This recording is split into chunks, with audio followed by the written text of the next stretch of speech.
시간이 되었습니다. 피아노 조각에 맞춰서 살아계신 하나님께 예배드리겠습니다.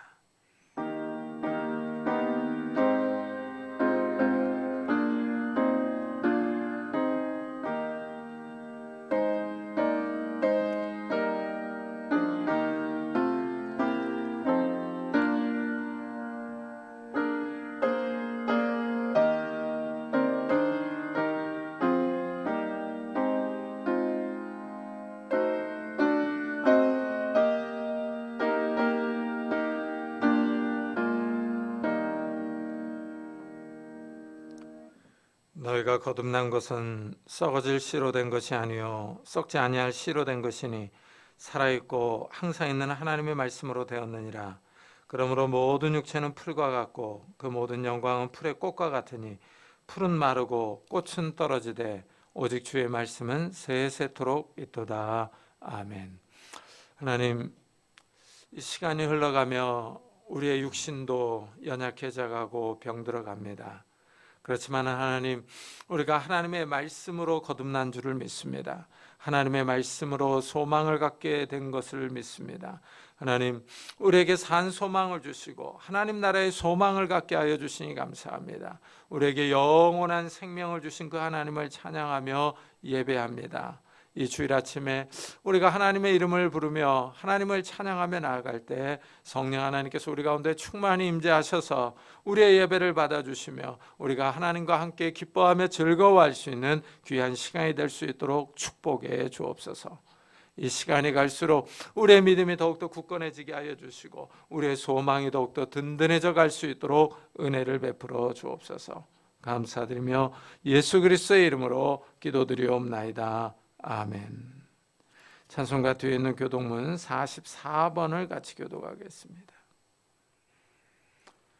교독문 44번 시편 100편입니다. 온 땅이여 여호와께 즐거운 찬송을 부를지어다.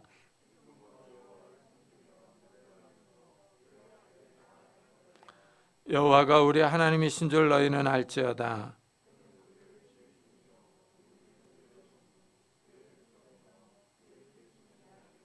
감사함으로 그의 문에 들어가며 찬송함으로 그의 궁정에 들어가서 여호와는 선하시니 그의 인자하심이 영원하고 그의 성실하심이 대대에 이르리로다. 아멘. 사도신경으로 신앙을 고백하겠습니다.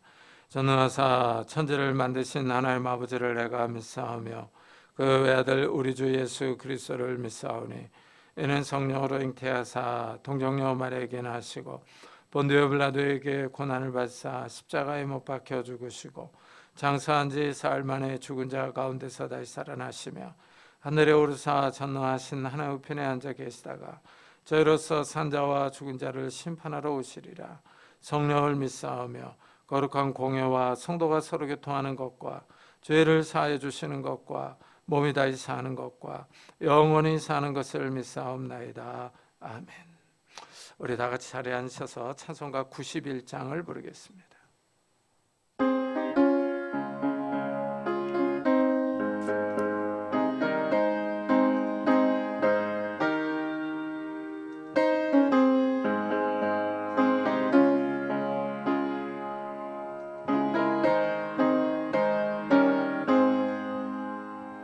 슬픈 마음 있는 사람 예수 이름 믿으며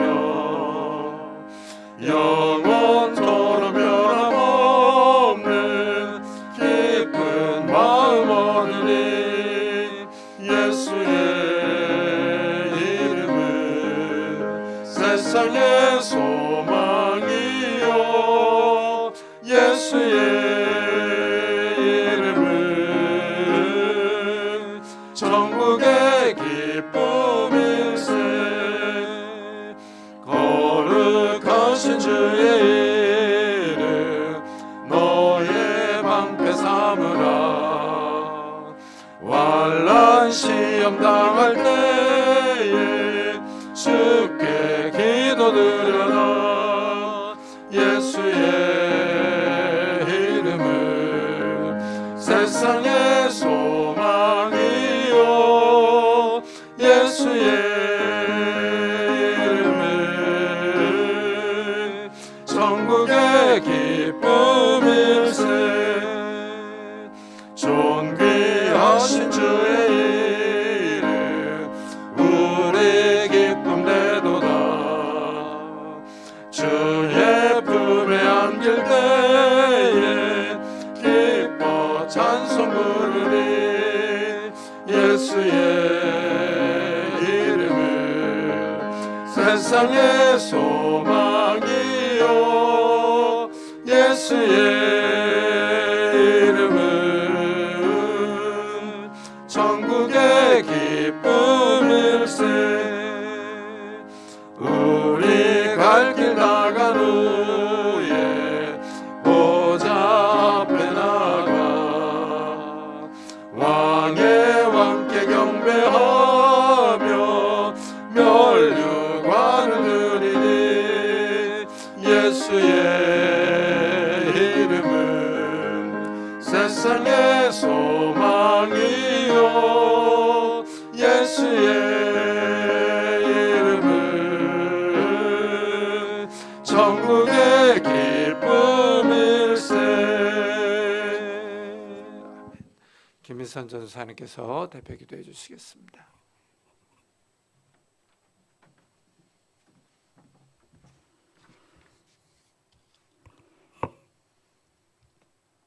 우리 삶의 생명과 모든 것 되신 하나님 아버지 감사합니다. 우리를 부르시고 자녀 삼아 주시니 참 고맙습니다. 하나님을 찬양하며 예배하는 자유의 삶으로 우리를 날마다 초대하시는 하나님을 경배합니다. 세상은 매일 변해가지만 영원히 변치 않으시는 전능하신 하나님을 신뢰합니다. 하나님이 주신 자유 안에서 기쁨을 누리며 고통과 통제의 세계가 아니라 자유와 자족의 믿음을 인내로 감당하게 하소서. 이미 주님이 다 이루신 구원을 현실이라는 시간 속에서 우리도 믿음으로 이기며 살아가게 하옵소서. 세계 곳곳에서 전쟁과 전염병과 기근과 자연재해와 하나님을 떠나 우상을 섬기는 세상 속에서 오직 의인은 믿음으로 말미암아 살아감을 기억하게 하옵소서. 항상 하나님과 가까이 교제하게 하시고 늘 깨어 기도하며 준비하는 주님의 그 한 사람이 되게 하옵소서. 우리의 진정한 회복은 하나님과의 깨어진 관계가 회복되는 것임을 깨닫게 하시고 지금 삶의 자리에서 하나님을 높이며 예수 그리스도의 이름만이 존귀하게 하옵소서. 우리의 영원한 안식처가 지금 현실이 아님을 기억하며 우리 안에서 역사하시는 성령 하나님을 늘 의지하게 하옵소서. 이 나라와 민족이 역사를 주관하시는 분이 살아계신 하나님임을 알고 하나님의 선한 도구가 되어 날마다 정의와 공의가 실현되는 세상이 되게 하옵소서. 매일의 삶 속에서 주님의 십자가를 묵상하며 일상에서 부활을 경험하며 살아가게 하옵소서. 이 시간 그리스도의 것으로 부르심을 받은 자라는 제목으로 생명의 말씀을 선포하시는 목사님을 통하여 늘 진리의 말씀이 우리의 마음에 심겨져서 우리 안에 보배이신 그리스도의 마음을 닮아가는 시간이 되게 하옵소서. 세계 각지에서 주님의 부르심의 소명을 믿음으로 감당하시는 선교사님과 그 가정을 지켜주시고 모든 상황 속에서 그리스도의 복음에 합당하게 생활하게 인도하여 주옵소서. 오늘도 주님의 식탁 앞에서 모두 궁핍하고 배고픈 저희들에게 언제나 생명의 양식을 주시는 하나님께 감사드리며 우리를 사랑하셔서 십자가의 죽으심으로 우리의 모든 죄를 사하여 주시고 구원해 주심으로 영원한 생명을 주신 예수님의 이름으로 기도합니다. 아멘.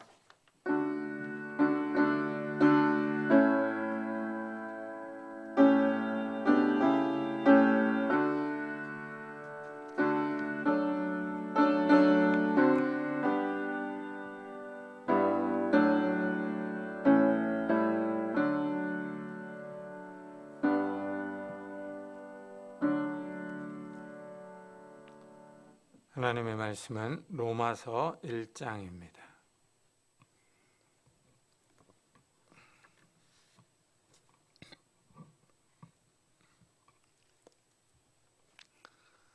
로마서 1장 1절부터 7절까지 저와 여러분이 한 절씩 교독하겠습니다. 로마서 1장 1절부터 7절까지 한 절씩 교독하겠습니다. 예수 그리스도의 종 바울은 사도로 부르심을 받아 하나님의 복음을 위하여 택정함을 입었으니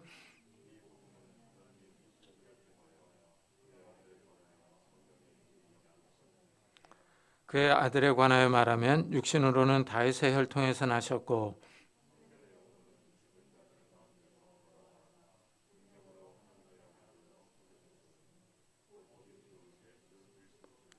그로 말미암아 우리가 은혜와 사도의 직분을 받아 그의 이름을 위하여 모든 이방인 중에서 믿어 순종하게 하나니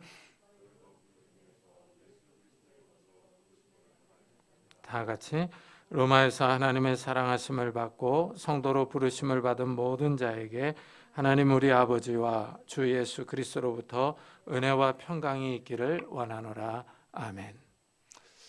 중소기업을 다니는 분들은 기회가 오면 대기업으로 이직하기를 원합니다. 중소기업보다는 아무래도 대기업이 더 안정적이기 때문입니다. 대기업에 속해 있으면 그만큼 신분이 안전합니다. 이렇게 사람이 어디에 속해 있느냐 하는 것이 중요합니다. 이래서 사람들은 좀 더 안정적인 기관이나 회사에 소속되기를 원합니다.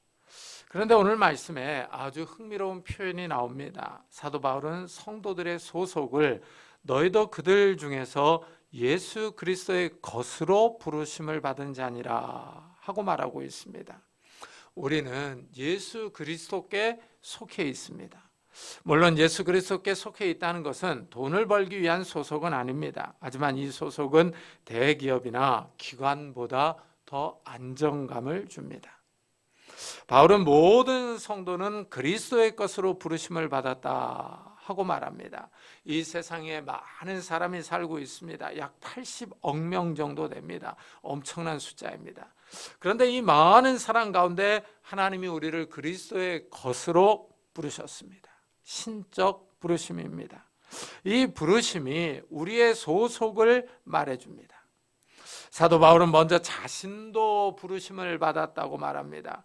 예수 그리스도의 종 바울은 사도로 부르심을 받아 하나님의 복음을 위하여 택정함을 입었으니 하고 밝힙니다. 이 사도 바울은 재밌게도 자기 자신을 종이라고 말합니다. 종은 노예를 뜻합니다. 로마 시대에는 노예가 정말 많았습니다. 로마가 유럽을 지배하면서 전쟁 포로를 다 노예로 잡아왔습니다.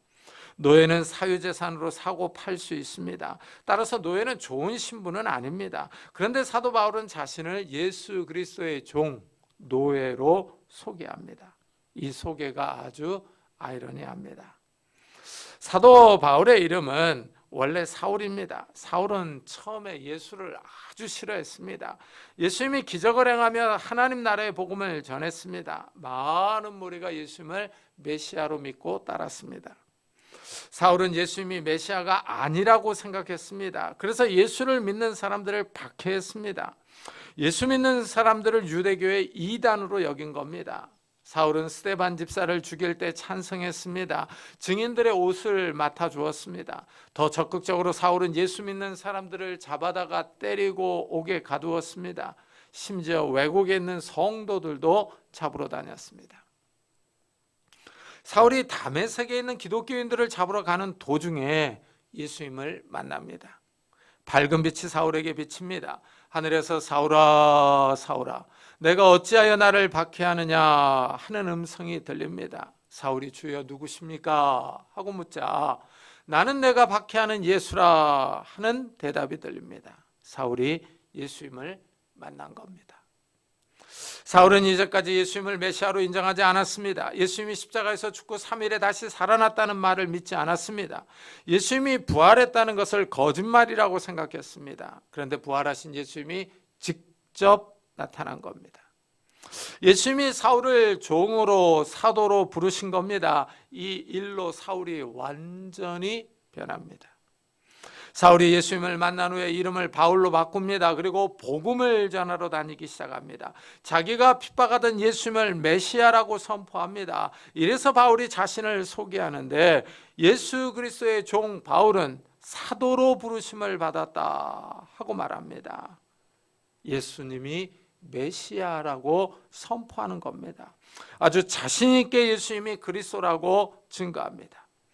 사실 바울은 자유인입니다. 바울은 유대인이지만 그 당시 최강대국인 로마 시민권을 가지고 있던 상류층 사람입니다. 지금으로 치면 최강대국 미국 시민권을 가지고 있는 사람입니다.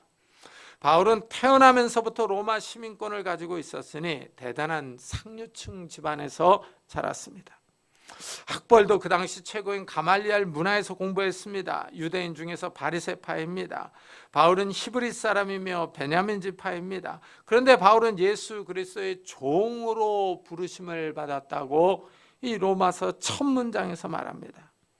예수 그리스도의 노예라는 사실을 아주 자랑스럽게 여깁니다. 노예는 주인의 소유입니다.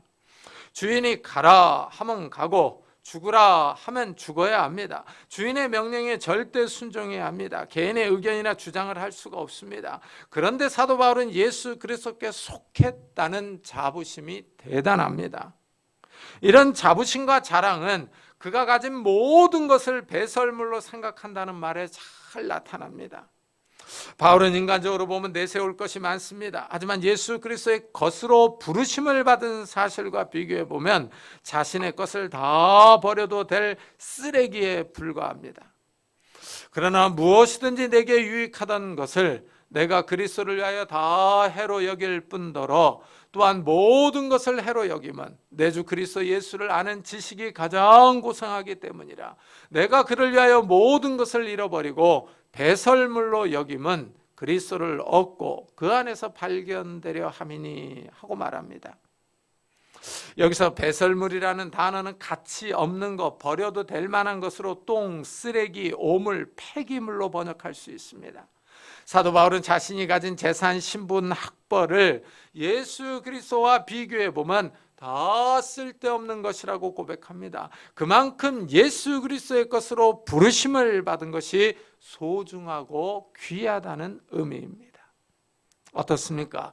우리 성도님들에게도 이런 생각이 있으십니까? 예수 그리스도의 것으로 부름받은 사실과 비교할 때 자신이 가진 아파트나 주식이나 채권 또는 보석이나 신분과 학벌을 다 버려도 아깝지 않으십니까? 우리 성도님들은 하나님이 나를 성도로 부르셨다는 사실을 얼마나 귀하게 생각하고 있습니까? 사도 바울은 정체성이 확실한 사람입니다. 자신의 소속이 예수 그리스도께 있다는 사실을 알고 있습니다. 예수 그리스도의 노예이며 사도라고 자신 있게 말합니다. 우리에게도 이런 소속감이 있었으면 좋겠습니다.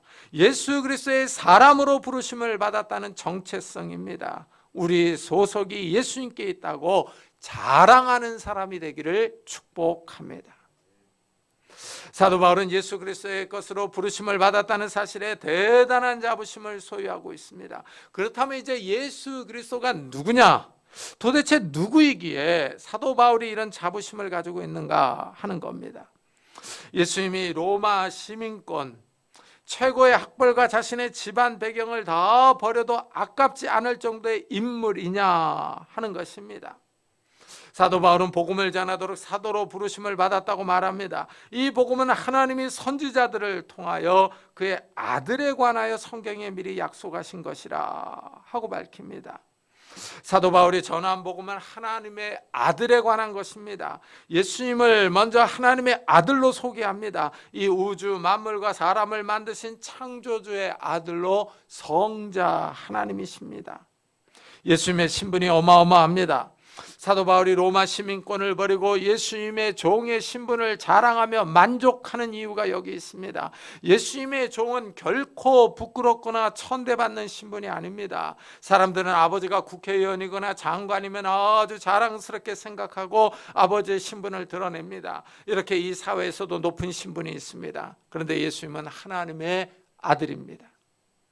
더 나아가 이 세상을 창조하신 분입니다. 사도 바울은 이런 분의 종으로 부르심을 받았다는 사실을 자랑스럽게 여깁니다. 그리고 예수님이 하나님의 아들이라는 복음을 전하게 하여 사도로 선택받은 사실에 자부심이 대단합니다. 거리낌 없이 로마서의 첫 부분에서 자랑하듯이 쓰고 있습니다. 사도 바울이 전한 복음은 하나님의 아들에 관한 것입니다. 그런데 이 복음은 역사성이 있습니다. 하나님의 아들이 이 땅에 온 사건은 갑자기 이루어진 것이 아니라 아주 오래전부터 준비된 사건입니다. 하나님이 선지자들을 통하여 성경에 미리 약속하신 것입니다. 이 복음은 구약 성경을 통해서 미리 예언된 것입니다. 하나님은 오래전부터 하나님의 아들을 이 세상에 보내주실 것을 약속하셨습니다. 구약 성경에서 메시아가 유다 지파에서, 그것도 다윗 집안에서 올 것이라고 미리 밝혔습니다. 이사야 선지자나 예레미야 선지자, 에스겔 선지자가 다 이런 예언을 했습니다. 다윗 집안에서 메시아가 태어날 것을 말했습니다. 사도 바울이 이렇게 설명합니다. 그의 아들에 관하여 말하면 육신으로는 다윗의 혈통에서 나셨고 하고 말합니다. 하나님의 아들이 다윗의 후손으로 오신 것입니다. 다윗은 이스라엘 역사에서 가장 위대한 왕입니다. 하나님을 위하여 성전을 건축할 생각을 가져서 큰 복을 받았습니다. 무엇보다도 하나님은 다윗을 마음에 들어 하셨습니다. 하나님이 다윗에 대하여 이렇게 평가합니다. 내가 이새의 아들 다윗을 만나니 내 마음에 맞는 사람이라, 내 뜻을 다 이루리라. 다윗은 하나님의 마음에 맞는 사람입니다. 하나님의 뜻을 잘 따르고 순종합니다. 이래서 하나님이 하고 싶은 일이 있습니다. 이 일을 다윗을 통해서 이루시려고 합니다. 하나님의 뜻은 다윗의 후손으로 하나님의 아들을 보내는 것입니다. 바울은 하나님이 약속하신 대로 이 사람의 후손에서 이스라엘을 위하여 구주를 세우셨으니 곧 예수라 하고 설명합니다. 예수님을 구주로 부르고 있습니다. 구원자, 구세주입니다. 하나님이 다윗의 후손으로 인간을 죄와 사망에서 구원할 자 예수를 보내신 것입니다. 이래서 예수님이 다윗의 가문으로 이 땅에 오셨습니다. 그런데 예수님이 오신 시대에 유다는 로마의 속국으로 있습니다. 로마의 지배를 받고 있습니다. 예수님은 다윗의 후손으로 오셨지만 실제 권력이 없습니다. 이미 망한 왕조의 후손으로 오신 겁니다. 왕족이지만 힘이 없습니다. 예수님이 이 세상에 올 때 목수의 아들로 오셨습니다. 요셉과 마리아가 얼마나 가난한지 비둘기 2마리로 제사를 드렸습니다. 소나 양 또는 염소로 제사를 드릴 형편이 되지 않았던 것입니다. 하지만 우리가 주목해야 할 점은 하나님의 약속이 역사 속에서 이루어졌다는 겁니다. 로마의 지배로 다윗 가문이 유다의 실제적인 권력은 없었지만 하나님은 구약의 선지자들을 통하여 예언한 말씀을 성취하셨습니다. 예수님이 다윗 가문의 후손으로 오셨습니다. 여기서 우리가 눈여겨봐야 할 사실은 역사성입니다. 하나님의 아들이 다윗의 후손으로 이 세상에 오셨다는 사실은 어떤 꾸며낸 이야기가 아니라 실제 역사적인 사건입니다. 하나님의 아들이 인간의 몸을 입고 이 땅에 오셨습니다. 다윗의 후손으로 오셨습니다. 이래서 사람들이 예수님을 보고 다윗의 자손 예수여 하고 소리쳤습니다. 이사야 선지자와 예레미야 선지자가 예언한 인물이라는 의미입니다. 예수님이 다윗의 후손으로 오신 메시아라는 뜻입니다. 예수님이 인간의 몸을 입고 이 땅에 오셨습니다. 그것도 다 망한 유다 왕조의 후손으로 태어나셨습니다. 인간적으로 볼 때는 볼품이 없습니다. 권세가 없습니다. 그러나 하나님의 능력이 함께합니다. 예수님이 이 땅에 오셔서 천국 복음을 전파하시고 병자들을 고쳐주십니다. 귀신들을 쫓아주십니다. 그러자 유다 종교 지도자들이 시기합니다. 제사장, 장로, 서기관, 바리새파, 사두개인이 예수님을 정치적으로 모함합니다. 로마 정부에 대항하는 정치 지도자로 고발해서 십자가에서 죽입니다. 예수님은 아무 죄가 없었지만 십자가에서 죽었습니다. 죄명이 유대인의 왕입니다. 그런데 이 죄명 또한 아이러니합니다. 예수님이 실제 왕족의 후손으로 오셨기 때문입니다. 예수님이 힘없이 십자가에서 죽었습니다. 이것으로 모든 것이 끝났으면 좋겠지만 하나님이 이 사건에 개입하십니다. 하나님이 죽은 예수님을 3일에 다시 살리십니다. 여기서부터 역사가 달라지기 시작합니다. 예수님이 죽고 무덤에 장사되었습니다. 하지만 모든 것이 끝난 것이 아닙니다. 예수님이 다시 살아나셨습니다. 바울은 부활하신 예수님을 직접 만났습니다. 하늘에서 나는 내가 핍박하는 예수다 하는 음성을 들었습니다. 부인할 수 없는 체험을 했습니다. 이래서 바울은 오늘 로마서에서 성결의 영으로는 죽은 자들 가운데서 부활하사 능력으로 하나님의 아들로 선포되셨으니 곧 우리 주 예수 그리스도시니라 하고 설명합니다. 이 점이 신비롭습니다. 기독교의 힘이 여기 있습니다. 사람들은 죽으면 모든 것이 끝난다고 생각합니다. 영국의 천재 물리학자 스티븐 호킹은 죽음을 고장난 컴퓨터에 비유합니다. 고장난 컴퓨터에는 천국과 지옥이 없습니다. 천국은 어둠을 두려워하는 동화 이야기라고 말합니다. 호킹은 뛰어난 학자였지만 천국을 믿지 않았습니다. 하지만 사도 바울은 우리에게 똑똑히 증언합니다. 부활이 있다는 것입니다. 바울은 다메섹으로 가는 길에서 부활하신 예수님을 만났습니다. 하늘에서 비치는 빛을 보았고 예수님의 음성을 들었습니다. 하늘나라가 있다는 것을 경험했습니다. 사도 바울이 왜 평생 그렇게 고생하며 복음을 전했는지를 여기서 알 수 있습니다. 바울은 로마 시민권보다는 천국 시민권을 더 중요하게 여긴 사람입니다. 사도 바울에게 중요한 것은 부활입니다. 예수님이 죽었다가 다시 살아났다는 사실에 확신이 있습니다. 죽은 후에 다시 살 수 있다는 소망입니다. 천국이 있다는 소망입니다. 어떻습니까? 우리 성도님들은 사도 바울의 말에 더 점수를 주시겠습니까? 아니면 스티븐 호킹 박사의 말에 더 점수를 주시겠습니까? 죽음이 마치 망가진 컴퓨터와 같다고 생각하십니까? 하나님의 성령이 능력으로 예수님을 죽은 자들 가운데서 다시 살렸습니다. 하나님의 능력이 나타났습니다. 이 점에 우리가 주목해야 합니다. 하나님께 능력이 있습니다. 사실 하나님께 능력이 없다면 죽은 사람은 다시 살 수가 없습니다. 하나님이 생명을 주십니다. 하나님께 생사화복이 달려 있습니다. 우리의 믿음이 여기에 있습니다. 우리는 하나님의 능력을 믿습니다. 하나님이 죽은 자를 살리시며 없는 것을 있는 것처럼 부르시는 분이라는 사실을 믿습니다. 우리가 하나님의 능력을 믿지 않는다면 우리의 믿음은 가짜입니다. 하나님이 사람에게 생명을 주실 수 없다면 우리 믿음에 알맹이가 없는 것입니다. 우리 믿음의 목표는 부활입니다. 예수님이 부활하신 것처럼 우리도 다시 살 것을 믿습니다. 부활한 몸으로 천국에서 영원히 살 것을 믿습니다. 하나님이 우리를 다시 살리실 능력이 있습니다. 하나님께 능력이 없다면 우리는 하나님을 믿을 이유가 없습니다. 하나님이 죽은 자를 다시 살릴 수 없다면 기독교의 전도는 사실 거짓말입니다. 부활이 없다면 기독교는 힘이 없습니다.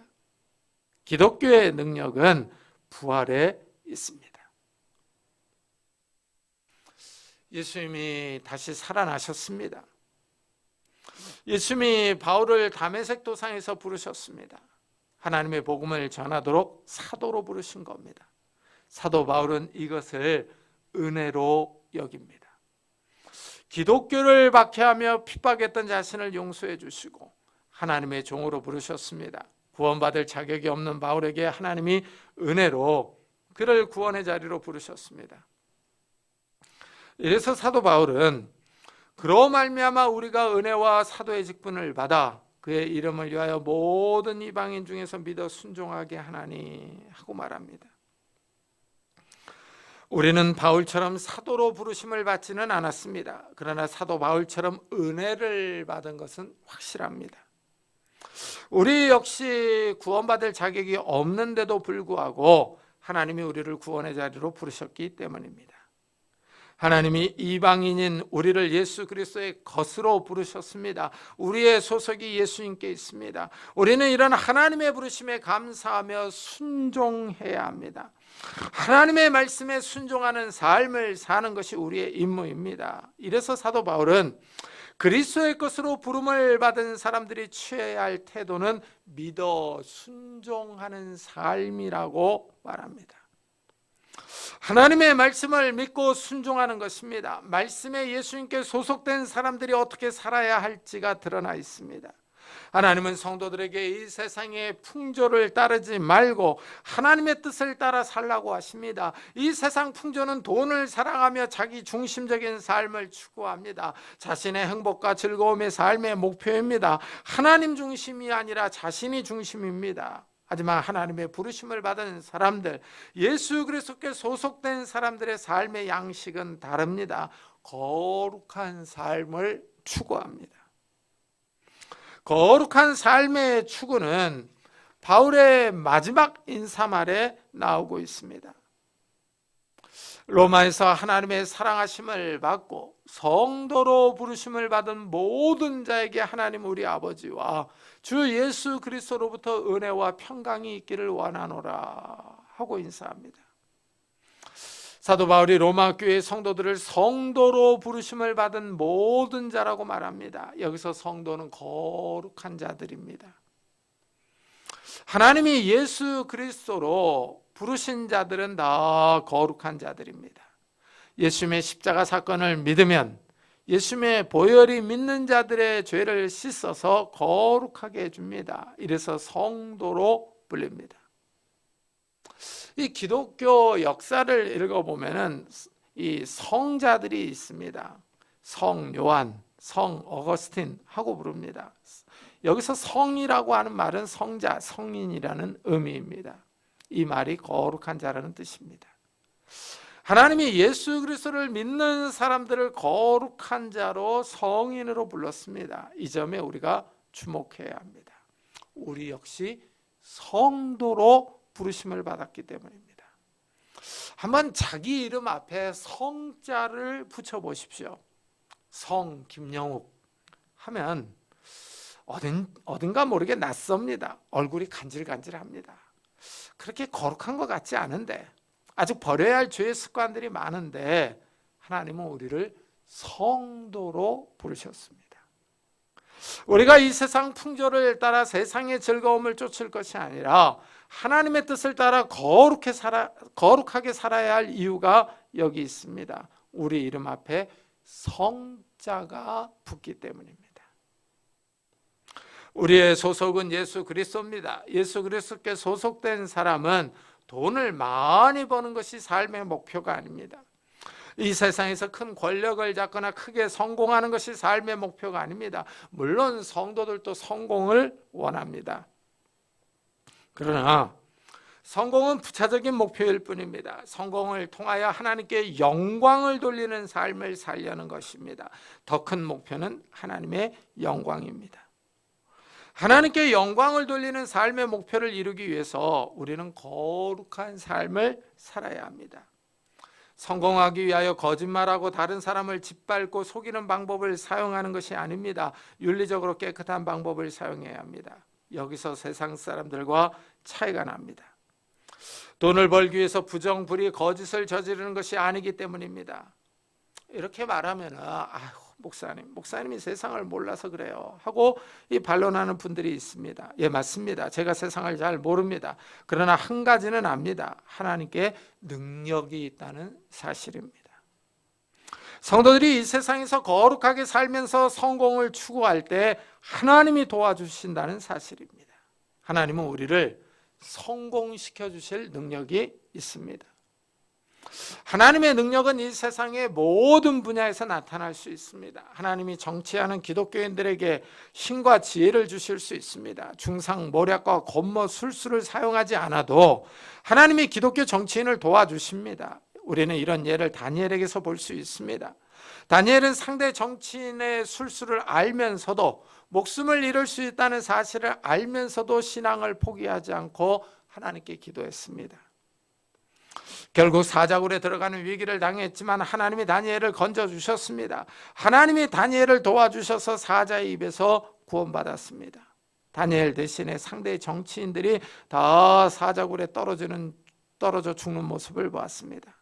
하나님이 오늘날에도 살아계십니다. 하나님이 오늘날의 정치, 경제적인 상황 속에서도 우리의 기도를 들으시고 도와주십니다. 우리는 하나님의 사랑을 입은 자들입니다. 하나님의 은혜로 예수 그리스도의 것으로 부르심을 받은 사람들입니다. 우리는 예수님께 소속된 사람들입니다. 우리 삶의 가장 근본적인 원천이 예수님께 있습니다. 우리를 부르신 하나님과 예수 그리스도의 은혜와 평강이 우리의 삶에 필요하며 은혜와 평강이 우리의 삶을 지배해야 합니다. 바울은 하나님과 예수 그리스도로부터 은혜와 평강이 나온다고 말합니다. 은혜는 받을 자격이 없는데도 불구하고 부어주시는 하나님의 호의와 은총입니다. 우리는 죄인이었지만 하나님이 우리를 부르셔서 예수 그리스도의 은혜를 받게 하셨습니다. 예수님의 십자가와 부활의 은혜와 은총을 부어주셔서 우리의 죄를 씻어주시고 용서해 주셨습니다. 우리를 구원해 주셔서 하늘 소망을 주셨습니다. 하나님이 우리에게 호의와 은총을 베푸십니다. 하나님의 호의와 은혜는 이 세상의 권력자나 재력가들이 베푸는 것과 다릅니다. 이 세상의 국회의원이나 대기업 회장님이 베푸는 호의는 주고받는 성격이 강합니다. 뭔가를 요구하며 호의를 베풉니다. 주고받는 것이 있습니다. 하지만 하나님은 우리에게 은혜를 거저주십니다. 하나님의 은혜가 신기합니다. 하나님의 은혜를 받으면 마음에 평안이 있습니다. 삶이 아무리 요동쳐도 마음에 평안이 넘쳐납니다. 어려운 상황에 처해도 죽기밖에 더하겠어 하면서 의연하게 살아갈 수 있습니다. 하나님이 평안을 주시기 때문입니다.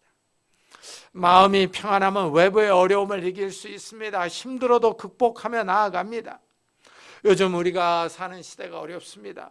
다들 어렵다는 말만 합니다. 이번 주에 한국은행이 또 금리를 인상했습니다. 다들 불안한 마음으로 다음 미국 연준의 금리 인상이 얼마나 될까 하고 지켜보고 있습니다. 경제 상황이 우리를 불안하게 하며 압박하고 있지만 하나님이 우리에게 은혜와 평안을 주십니다. 하나님은 성도들에게 좋은 것을 주시기 원합니다. 야고보 사도는 이렇게 말합니다. 온갖 좋은 은사와 온전한 선물이 다 위로부터 빛들의 아버지께로부터 내려오나니 그는 변함도 없으시고 회전하는 그림자도 없으시니라. 하나님이 성도들에게 선물을 주십니다.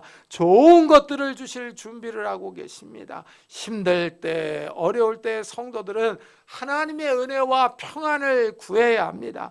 하나님의 은혜와 평안을 주시면 삶의 안정이 있습니다. 대기업 사장님이나 기관장이 주는 어떤 호의보다 하나님이 주시는 평안이 더 좋습니다. 하나님이 은혜와 평안을 주시면 이상하게 안 될 일도 됩니다. 환경이 변하고 사람의 마음이 변합니다. 하나님이 환경과 사람을 변화시켜 주십니다. 우리는 하나님의 부름을 받은 사람들입니다. 우리의 소속이 예수님께 있습니다. 예수 그리스도의 것입니다. 예수님이 받아들이며 우리는 하나님의 자녀로 입양된 사람들입니다. 하나님의 가족입니다. 하나님을 아버지로 부를 수 있는 자격이 있습니다. 우리는 하나님께 은혜와 평안을 강구할 수 있는 자격과 신분이 있습니다. 하나님의 자녀이기 때문입니다. 가을이 지나가고 이 겨울이 오니까 마음이 추워집니다. 경기도 안 좋고 내년에는 더 어려워진다는 소식만 들립니다. 이럴 때 따뜻한 오뎅 국물과 소주 한 잔을 의지할 것이 아니라 하나님의 은혜와 평안을 강구해야 합니다. 하나님이 주시는 은혜와 평강이 우리의 삶을 바꿔놓을 수 있습니다. 하나님이 우리에게 좋은 선물을 주십니다. 오늘 말씀은 우리가 예수 그리스도의 것으로 부름을 받았다고 말합니다. 예수 그리스도께 속한 사람이라는 사실을 늘 기억하며 살아가는 성도님들이 되시기를 예수 그리스도의 이름으로 축복합니다. 기도하겠습니다. 우리 한번 들은 말씀을 생각하면서 정말 이 어려운 시대에 하나님께서 우리에게 은혜와 평강을 주시기를, 우리가 예수 그리스도의 것으로 부름받았다는 사실을 기억하면서 하나님이 우리의 아버지라는 사실을 기억하면서 우리는 하나님 아버지께 우리의 삶에 필요한 것들을 간구할 자격이 되며 신분이 있다는 것을 기억하면서 하나님께 도와달라고, 이 어려운 시대를 잘 극복하며 이겨나가게 해달라고, 우리 가족들에게도 은혜를 달라고 우리 한번 같이 기도하도록 하겠습니다. 하나님 아버지 감사를 드립니다. 오늘 거룩한 주일에 저희들의 발걸음을 주의 전으로 인도하시고 하나님의 말씀을 들으며 하나님 앞에 예배드리게 하여 주시니 감사합니다. 시대가 어렵습니다. 날이 추워지고 있습니다. 경제적인 상황이 좋지 않고 다들 어렵다는 말들만 하고 있습니다. 하나님 아버지, 이러한 때에 하나님 아버지 정말 우리가 하나님의 은혜와 평안을 간구합니다. 하나님 아버지, 하나님의 은혜와 평강이 우리의 삶을 지배하게 하여 주옵소서. 우리의 삶을 붙잡아 주시기를 원합니다. 하나님 은혜를 다하여 주시옵소서. 그래 하나님 아버지, 우리가 이 어려운 시대를 잘 극복해 나갈 수 있도록 축복해 주시기를 원합니다. 은혜를 다하여 주시기를 원합니다. 하나님 아버지, 우리가 예수 그리스도의 것으로 부름받았다는 사실을 기억하게 하여 주옵소서. 우리가 예수 그리스도께 소속된 사람들이라는 것을 기억하게 하여 주옵소서. 우리가 예수 그리스도의 사람들로서 하나님의 자녀요 하나님의 백성이라는 것을 기억하면서 우리가 하나님의 은혜와 평안을 간구할 수 있는 자들이 되게 하여 주옵소서. 하나님께서 우리에게 좋은 것을 주시기를 원하십니다. 온갖 좋은 선물과 좋은 은사들이 하나님께로부터 온다는 사실을 기억하면서 하나님 앞에 엎드려 기도할 수 있는 자들이 되게 하여 주옵소서. 하나님의 은혜와 은사들을 간구할 수 있는 자들이 되게 하여 주옵소서. 하나님 아버지, 좋은 은혜와 은사들을 우리 가족 식구들에게도 베풀어 주시기를 원합니다. 아직도 믿지 않는 형제자매들, 믿음이 약한 우리 가족 식구들을 주님께서 기억하여 주셔서 하나님 아버지, 그들에게도 하나님의 은혜와 은사들을 부어주시기를 원합니다. 하나님의 은혜와 평강이 그들의 삶을 지배할 수 있도록 은혜를 다하여 주옵소서. 하나님이 어려운 시대에 찾아오시기를 원합니다. 우리의 산업과 가정에 하나님의 평강과 은혜를 부어주셔서 우리의 산업과 가정에 하나님의 은혜와 평강으로 가득할 수 있도록 주여 축복해 주시옵소서. 은혜를 다하여 주옵소서. 하나님 아버지, 하나님 아버지, 우리의 가족들을 주님께서 기억해 주시고 우리의 삶이 하나님의 은혜 가운데 평안할 수 있도록 주여 축복해 주시옵소서. 은혜를 다하여 주시옵소서. 주여, 우리 계속해서 교회를 위해서 기도합시다. 이 교회 말씀이 살아있게 해달라고, 우리가 영과 진리로 예배드리게 해달라고, 하나님의 평강과 은혜가 이 교회를 지배해서 이 교회에 속한 모든 성도들의 가정들이 평안하게 해달라고 우리 같이 기도하겠습니다. 하나님 아버지, 감사를 드립니다. 이 교회를 위해서 기도합니다. 하나님 아버지, 이 교회를 세우시고 이곳까지 인도하셨습니다. 하나님 아버지, 어려운 때에 하나님 아버지, 이 교회가 생명의 말씀을 바로 증거하기를 원하며 영생의 말씀, 진리의 말씀을 바로 증거하기를 원합니다. 말씀이 살아있기를 원합니다. 이곳에서 생수의 강이 흘러 넘쳐나가기를 원합니다. 하나님 아버지, 이곳에서 정말 생수의 강이 흘러 넘쳐서 하나님 아버지, 인근 일대를 살리며 이 인근 일대에 하나님 아버지 죽어가는 영혼들을 살릴 수 있도록 은혜를 다하여 주시기를 원합니다. 하나님 아버지, 이 교회에 은혜를 다하여 주시옵소서. 이 교회를 축복해 주시기를 원합니다. 말씀이 살아있게 하여 주시고 기도의 능력이 있게 하여 주시며 하나님 아버지, 우리가 영과 진리로 예배드리게 하여 주시기를 원합니다. 교회에 있는 예배를 드리게 하여 주옵소서. 하나님 아버지, 그래 이 교회가 하나님 아버지 구원의 방주가 되게 하여 주시고 이 어려운 때 하나님 아버지 인근이 성도들에게 생명의 말씀을 바로 증거해서 하나님 아버지 그들의 영혼이 살며 그들의 영혼이 살아날 수 있도록 축복해 주시옵소서. 하나님 아버지, 은혜와 평강을 주시기를 원합니다. 하나님이 주신 은혜와 평강이 이 교회를 지배하기를 원합니다. 그래 하나님 아버지, 이 교회에 속한 모든 성도들의 가정들이 평안하게 하여 주옵소서. 하나님 아버지, 이 교회에 속한 모든 성도들의 가정들이 평안하게 하여 주옵소서. 아프지 않게 하여 주시고 경제적인 어려움을 당하지 않게 하여 주시고 믿음에 떨어지지 않도록 하나님께서 은혜를 다하여 주시기를 원합니다. 이 어려운 때 우리가 하나님의 은혜로 살아갈 수 있도록 하나님 이 교회를 축복해 주시옵소서. 이 교회를 붙잡아 주시옵소서. 우리가 살아계신 하나님께 소망을 둡니다. 하나님 외에는 우리를 도와주실 리가 없으며 하나님 외에는 우리에게 힘이 되실 분이 없습니다. 우리가 하나님을 전적으로 신뢰하며 의지하며 바라봅니다.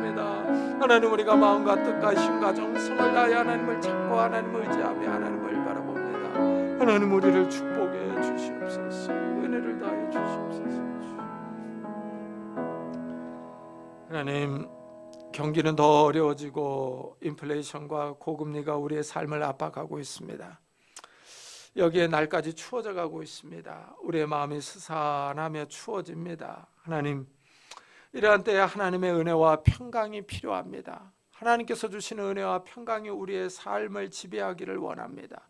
우리의 가정과 산업에 하나님의 평안과 은혜를 부어 주옵소서. 그래서 우리의 삶이 평안하게 하시고 정말 우리의 삶이 하나님께서 주시는 각양 선물로 가득 찰 수 있도록 축복해 주옵소서. 우리가 예수 그리스도의 것으로 부름받았다는 사실을 기억할 수 있는 자들이 되게 해 주옵소서. 우리의 정체성을 확실하게 갖고 우리가 하나님의 자녀와 하나님의 백성이라는 사실을 굳게 믿고 하나님 앞에 나아가 하나님의 은혜와 평강을 간구할 수 있는 자들이 되게 해 주옵소서. 하나님께로부터 각양 좋은 은혜와 은사와 선물이 온다는 것을 기억하면서 하나님께 간구할 수 있는 믿음의 사람들이 다 될 수 있도록 축복해 주옵소서. 하나님, 어려운 때입니다. 우리가 하나님을 의지합니다. 하나님께 소망을 둡니다. 하나님을 바라보고 살아가기를 원합니다. 우리가 마음을 다하여 하나님을 찾습니다. 하나님, 우리의 삶에 찾아오셔서 하나님의 은혜와 평강을 허락해 주옵소서. 감사드리며 예수 그리스도의 이름으로 기도드리옵나이다. 아멘. 우리 찬송가 93장을 하나님께 드리겠습니다.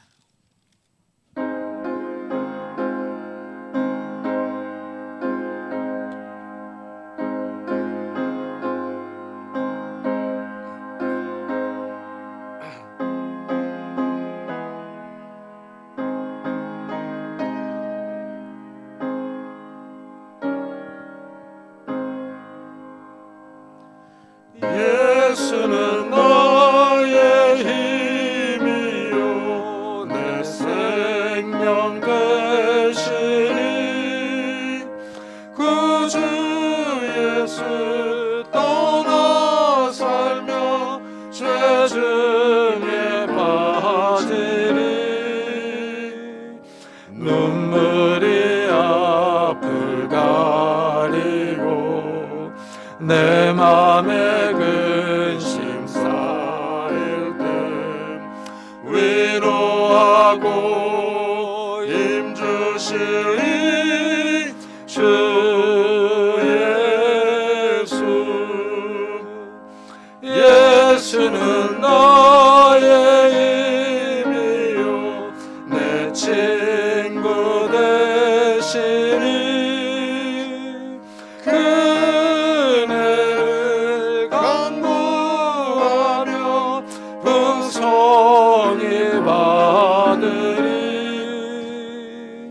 햇빛과 비를 주시니 추수할 곡식 많도다 귀한 열매 주시느니 주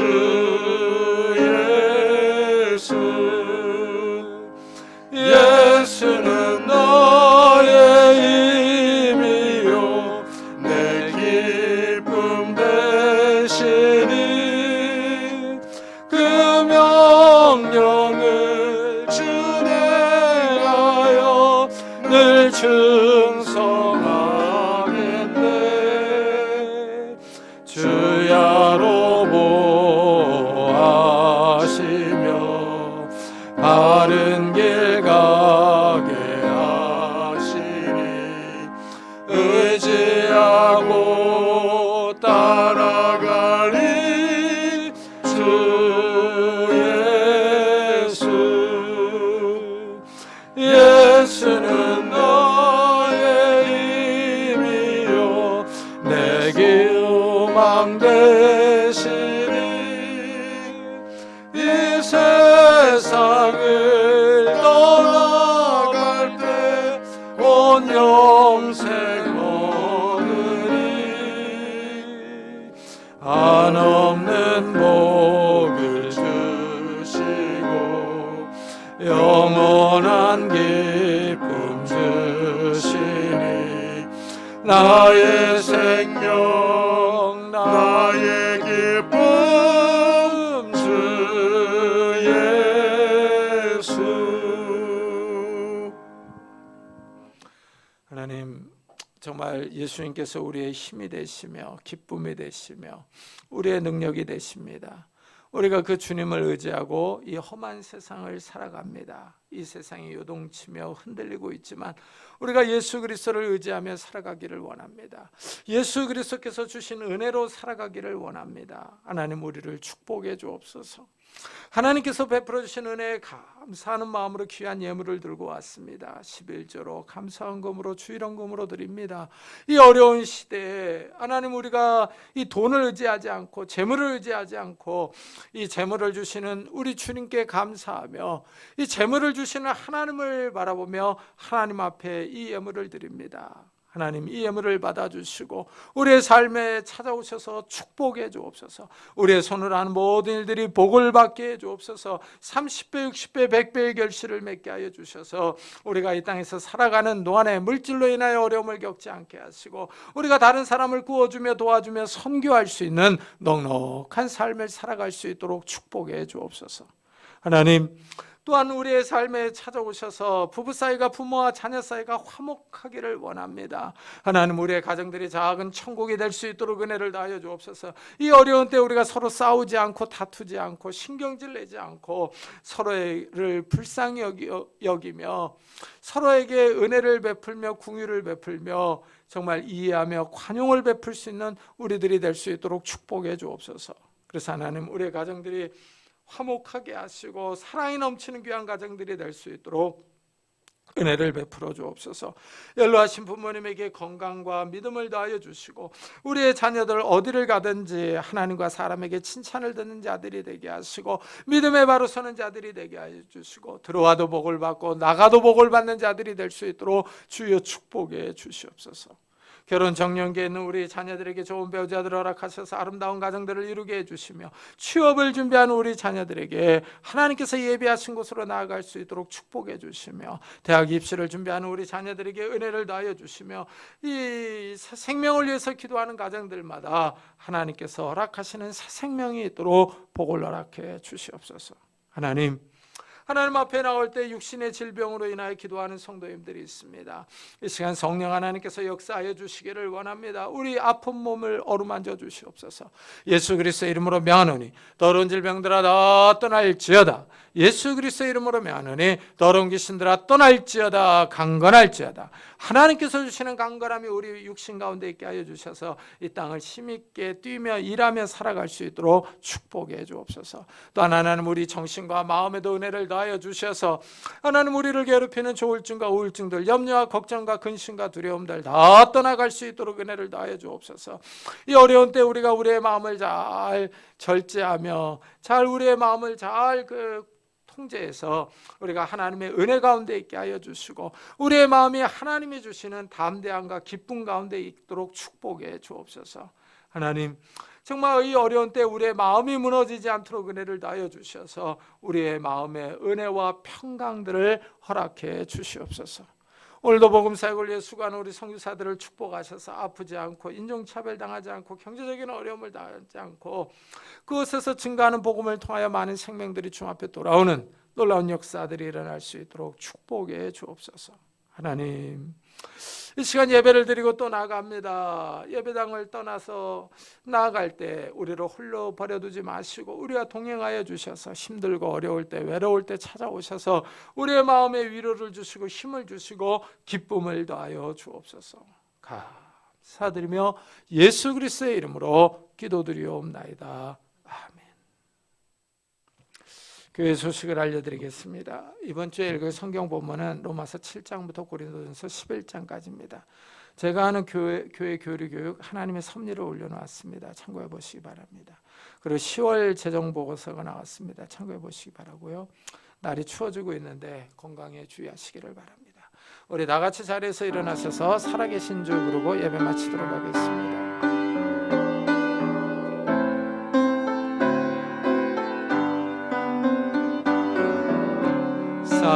살아계신 주 나의 참된 소망 걱정 근심 전혀 없네. 사랑의 주내 갈 길 인도하니 내 모든 삶의 기쁨 늘 충만하네.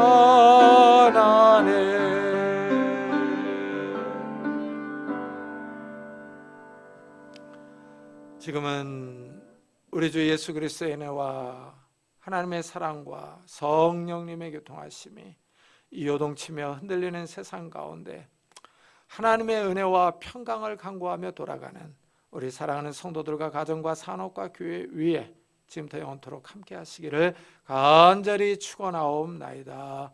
아멘.